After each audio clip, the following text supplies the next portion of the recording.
Well, Klaus, congratulations on your appointment in Chicago.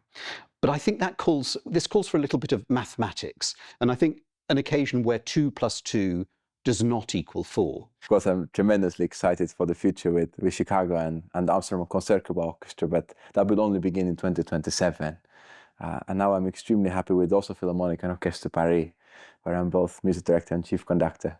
And we've had a great time so far, doing even better things every week. We find new programs, we go on tour, we do new recordings, and it's only getting better. So I won't be in 4 places at once, but 2 now and then 2 later. Well, we should just say that we're sitting in this rather extraordinary part of the concert hall here in Oslo, this sort of pointy end of the concert hall. I was just looking through the schedule for 24-25.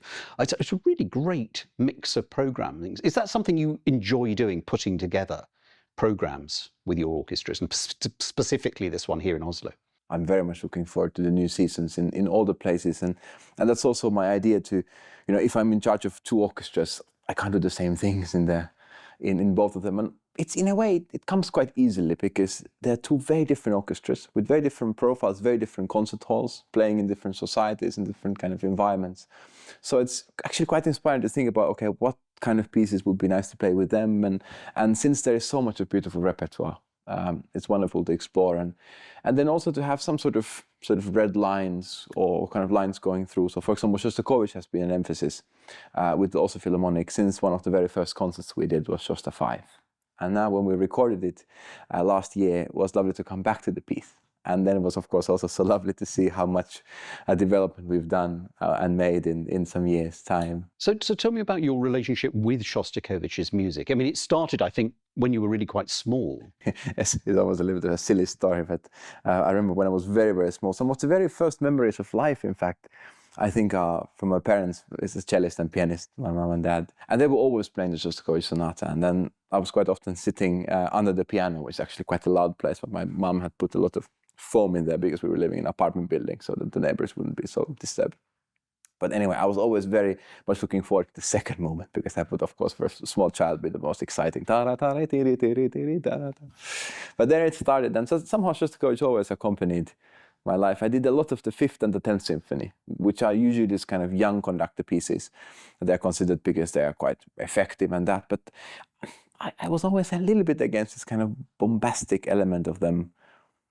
Maybe it came through hearing some of the recordings by Stravinsky, which I found more poetic than impressive in a brilliant, strong way. And of course, the orchestra had this glowing, burning intensity, but they had the poesy, which I think for Shostakovich is very important. So there is a connection, isn't there? I mean, there are actually quite a lot of connections between the Oslo Philharmonic and going back to Stravinsky, because Maris Jansens, obviously, was the music director here for a very long time. He was a pupil of, or he studied with Stravinsky, but perhaps even more important, his father, Arvid Jansons, was an assistant to Stravinsky. So there's a sort of direct Shostakovich line there. I mean, what was the sort of tradition here when you arrived? I mean, when you arrived, the orchestra clearly knew its Shostakovich, but they would have presumably learned their Shostakovich with Jansons. Absolutely. And this orchestra, in a way, has a very special relationship with the 2 S's. It's the Shostakovichs and Sibeliuses. And as you said, it comes through the very, very long, wonderful tenure of Maris Jansons, who was there over 20 years. And he really introduced Shostakovich's music to the big public here in Oslo. And I still have some rather old friends who come to the concerts in their early 90s, late 80s, and still say, oh, it's lovely to hear Shostakovich again. I remember when I was young and Maris brought it to us and introduced all these wonderful symphonies. And people thought, oh, this is something completely new. And of course, now it's wonderful to see how Shostakovich is really, part of everyone's favorite music. But it has really formed how the orchestra plays. And I think that was also one of Maris's great strengths because, he was one of the absolute finest orchestra builders. He would have a method, he would have a system for everything. How the orchestra can be together, how he would divide all the, even divisa he would divide by player. He would know exactly who plays what. When there were substitutes, when they would go on tour, he would have an extra rehearsal for only the substitutes. So everything was extremely efficient and very precise. So the orchestra learned their Shostakovich in a way that it was always very effective, very beautiful, but very, very tight and quite warm. And of course, it's very interesting to think about, as you said, the tradition coming from St. Petersburg and Leningrad, the Bravinsky and Arvid Jansons, the father of Mariss. Do you feel as a Finn, when you look at a map, Helsinki and St. Petersburg or Leningrad are really very, very close. So you sort of share a geography to an extent. Absolutely. I mean, it's only 3.5 hours by train in the old days. But now, of course, we always played so much of Shostakovich. And I remember also when I was a cellist in the Helsinki Phil and Finnish radio, we had so much of Shostakovich, and everybody was always looking forward to playing all of the symphonies.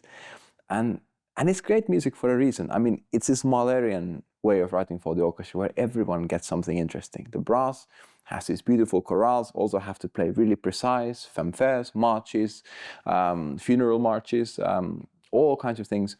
The woodwinds have these wonderfully personal solos, especially bassoon, which is very much featured in all the Shostakovich symphonies. Like his son said, that Shostakovich always meant that it's God speaking when bassoon plays solo. But strings above all, which have everything ranging from these icy cold chords like the 11th Symphony beginning to the warm melodies and virtuosic 16 notes and passages. But it's music which really electrifies any orchestra. But here in Oslo, they played it a lot and they love it, and they're always hungry for more. And there are some orchestras who get a bit afraid of Shostakovich because it's music that demands so much and it needs to be so intense to a degree that it's almost a bit terrifying. And you have to also be able to give physically enough of yourself, because it's very tough to play and conduct Shostakovich, because you really have to be coherent and consistent and insisting on the intensity. Shostakovich is one of those composers who, the biography is so kind of powerful. How important is it as a conductor for you to know, as it were, what was happening at the time that Shostakovich was writing these symphonies? I find with every piece we perform, it's important to know as much as you can about the background, the life of the composer, what was going on in the world around the same time, maybe other works by the composer, string quartets and so on. But with Shostakovich is particularly interesting because, of course, he lived a very unusual, extraordinary life, and his music very much reflects many of those emotions. The Fourth Symphony is a masterpiece by a young composer, and it's still, I think I consider it one of his greatest masterpieces. It has enormous forces and enormous strength and power, but dissonance and terror and fear and grotesqueness. I mean, it's really, it's a masterful painting, Guernica or something like this. The Fifth Symphony, we have to know why it was conceived, how it was disguised as this kind of trying to be very conventional, but of course it's everything else than that. And the Sixth is, on the other hand, so personal and so unusual in form, first movement being so, it's almost like reading his diary, as Bernstein said. Because, the Fourth is the most, historically, it's the most sort of shocking in the way that, he'd written Lady Macbeth of Mtsensk. It was enormously popular. It was being performed all over the world.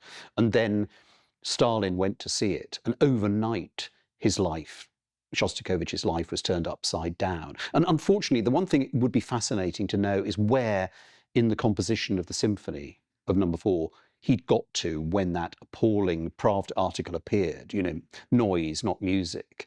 Can you as a conductor sense a change in the work at any point? Do you think, oh my God, at this point something happened?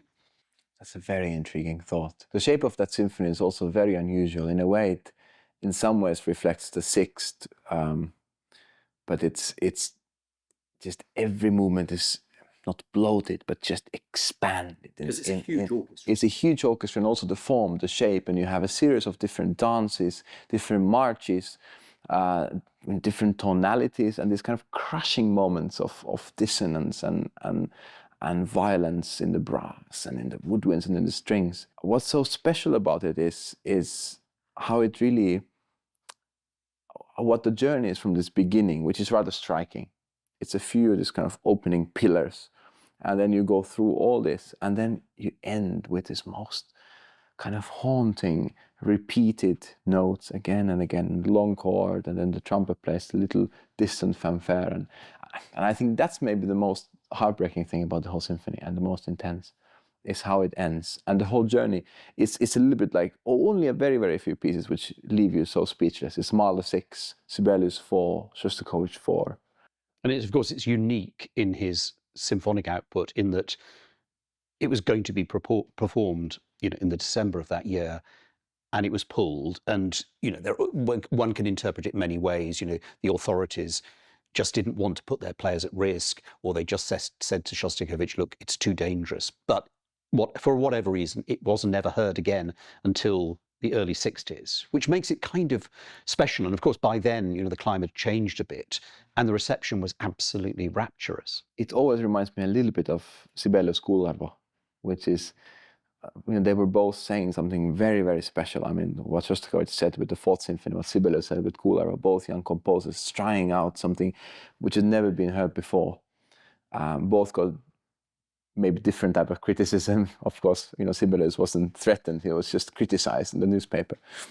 But they both were forced to change their style. And one is always thinking, what would Sibelius have composed if it would have been received well? I mean, Kuularvo, and the same, it was then played much, much later again. And the same with Shosta 4. But it has this enormous intensity to it, and especially the harmonic dissonances.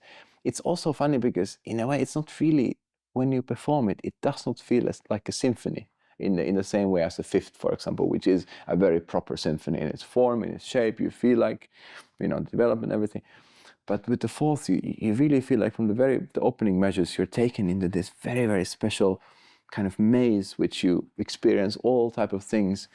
And also the series of, there's a grotesque waltz in the last moment, and already how it begins, and in a way nothing is related, but everything feels absolutely perfectly related at the end, and that makes it so special.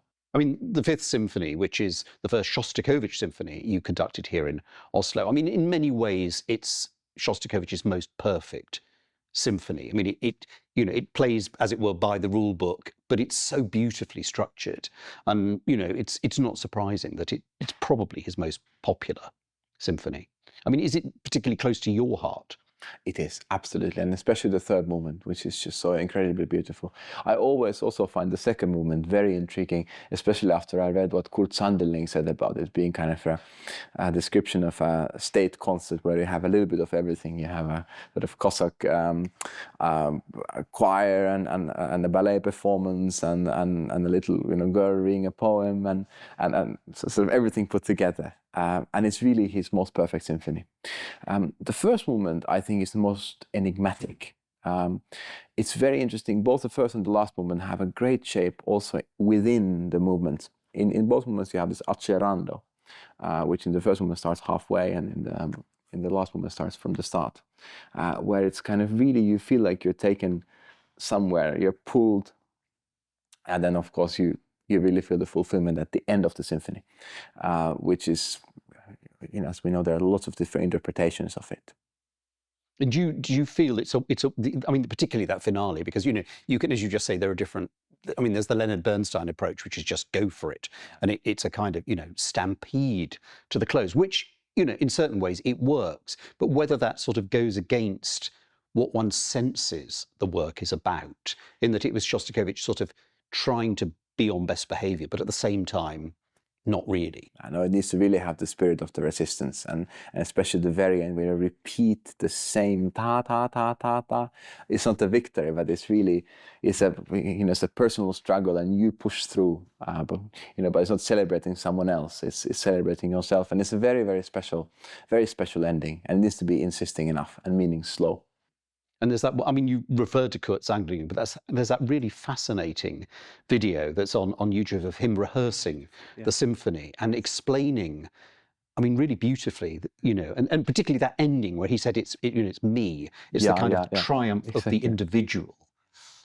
It's a really, I really recommend people have a look at it. Unfortunately, it's only in German, and I don't think it's subtitled, but it's a really, really fascinating, and yet another of these links to Shostakovich, because obviously Sanderling knew Shostakovich very well. That's one of the fascinating things about this composer, is that actually we can get very close to him. He's been gone a long time, but actually the threads are still there. Exactly, and if you think about many of his very last symphonies, it's still written in the 70s, early 70s, which makes it so incredible. It comes very close. So the Sixth Symphony, the Sixth is kind of quirky. It's almost laugh out loud, funny at times. I love the Sixth Symphony. And it's so bipolar in a way. I mean, you have the first movement, which is so extremely contemplative and personal, and it feels almost a little bit too personal to almost listen to it. It's also, again, what Bernstein said about it. If you're a Russian composer and you write the Sixth Symphony and you do it in B minor, I mean, there's another very famous symphony in B minor, the Pathétique by Tchaikovsky. And in some ways, this symphony is modeled after the Pathétique. And the only difference is that he didn't dare to do a fourth movement, because in a way that would have been too much. What we have is now a very interesting sort of almost torso of a symphony, but it's very, very satisfying at the end. We have a long first moment, which is in many ways referring to Mahler a lot, but it's in a very personal way. Lots of low frequencies. I mean, we have bass clarinet, double bassoon. The lower strings play a lot, and it has a certain darkness, a solemn darkness to it. Then on the contrary, we have the flutes, the high strings kind of shimmering, but there's a certain kind of emptiness and especially stillness, which is so characteristic of the first movement. Incredible. I think it's the finest single movement of Shostakovich ever composed. It's a perfect, I mean, it would be almost a symphony by itself, like a Sibelius 7. But what follows is a scherzo and a rondo, which are from a completely different world, but again, very personal. The second movement starts with the clarinet, and it's a very playful, although again, has some sort of undertones which are not that nice. But the last movement, that's really, it's a sort of virtuoso orchestra number, which has a lot of folk music in it, which is not unusual for Shostakovich's music, but in a symphonic context, to this degree, is quite unusual. All this kind of changing meters and really reminding of that kind of folk music. And then it ends like a proper fun piece. And that does remind me of all the nice miniatures Shostakovich wrote. And especially what's my guilty pleasure is the second jazz suite, which has all the best dance music. And this is really it. And it's so funny, how we start the symphony, which is so extremely personal and solemn, and then you end with a total party. But it's a great symphony. It's really one of my favorites. And they work really nicely as a sort of trilogy, because they're, composed relatively close, and you get the sort of, the horrors of the background of number 4. You get the fifth, which is however you interpret the fifth. And then there's a sixth, almost like he's relaxed a little bit and he's kind of safe again, but he's always slightly looking over his shoulder. I mean, it's an incredible mix of symphonies. And those three, in a way, one can have an extremely wide scope of what Shostakovich is as a person and as a composer. And, what does he give? There's just so much of different expression. And it was also very interesting to record. Everyone knows the fifth. And of course, it is a great symphony. I mean, it is fantastic. But what the sixth gives is that we learn a completely different side of Shostakovich. But what the fourth gives is again, people are, what? I remember when we were practicing and rehearsing with the orchestra, they were like, we never played this kind of notes written by this composer. And it was interesting because it showed them a completely different side. And I think they really quite like getting to know this, again, a completely different side of Shostakovich. Well, let's just talk a little bit about the Leningrad Symphony, because you've recently performed that here. I mean, that's an extraordinary work, which, a great triumph for Shostakovich, but written against, a really frightening time, but a sort of a way of expressing the strength of the Russian spirit, I suppose. Yeah. It's one of the most intriguing pieces. I love it. And it's a concept piece, and one has to approach it that way. It does, of course, describe the events, but it describes so much more the emotions, how one feels. And it's so important that one finds the right emotion in the right way. And I think in a successful performance of the piece, it sounds more like a tone poem than a symphony. And of course, it has a great symphonic structure. And at the end, it's one of the most glorious endings, where you really feel that you raise from almost dying until, to the victory. But it really has to be treated like a tone poem. It needs to tell things, and needs to be very kind of animated and lively. But it's a great, great piece. And it really lets the orchestra play in a most glorious way. And I mean, the Shostakovich symphonies are, I mean, interesting. There's 15 of them. I mean, I know there are some conductors who, you know, they're quite happy to do all the Mahlers, all the Bruckners, including, you know, all the zero-y ones. But when it comes to Shostakovich, there are certain ones they can't go near. I mean, when you look at the whole of the 15, I mean, are there certain works you think, I wouldn't know quite how to approach this, or yes, it's just another facet of this man's outlook? The pieces, of course, which are quite complicated, is the second and the third, because they're so closely tied to the time of composition and also a very specific purpose of them existing. And I don't feel that Shostakovich is able to be as freely himself as with the first or the fourth symphony around. One of my absolute favorites is the 14th. I did it many times, and it's so touching. But I remember the first time I did it, I almost got depressed. It was so terrible. But it's kind of death. It's really, and all the poems, the Rilke, Apollinaire, so many. I mean, it was just crushing to study it. I would be just so dark for months, and every time you do it, you kind of have to really sometimes have a bit of distance. But that's also Shostakovich in a completely different way. Well, let's end by talking about touring, because you've got a tour with the Oslo coming up, but you're also going to the Salzburg Festival and various other dates later in the year. I mean, tell me about, you know, the sort of thinking behind the program for that. The most important thing is it's a time for us to really contemplate what are we and what do we want to achieve. Because when we go, let's say, to Salzburg, it's so important that, you know, it's not that we go and play Shostakovich 5 there because, you know, that's a piece we can play and they will, you know, sell it and whatever. No, because we really play it because we have something very special to say about it. And of course, that's our, you know, philosophy for every single week we play at home. But really, why is exactly the Oslo Philharmonic the right orchestra to play Shostakovich 5? And it's very good for everyone to think about it every single week and really work on the sound, on the quality, on the ensemble, and especially what do we have as a collective to give. And that I find, again, a wonderful strength of this orchestra, which in a way is a wonderful representative of a Scandinavian attitude, where it's really about the collective effort. No one wants to shine independently, but everyone wants to shine as a group. And then we go somewhere and we really do our best. And then if it goes very well, which I hope it will, then it's a reward for everyone and a great experience, which lifts, again, the bar a little bit higher. And that's all what we are aiming to do every week here.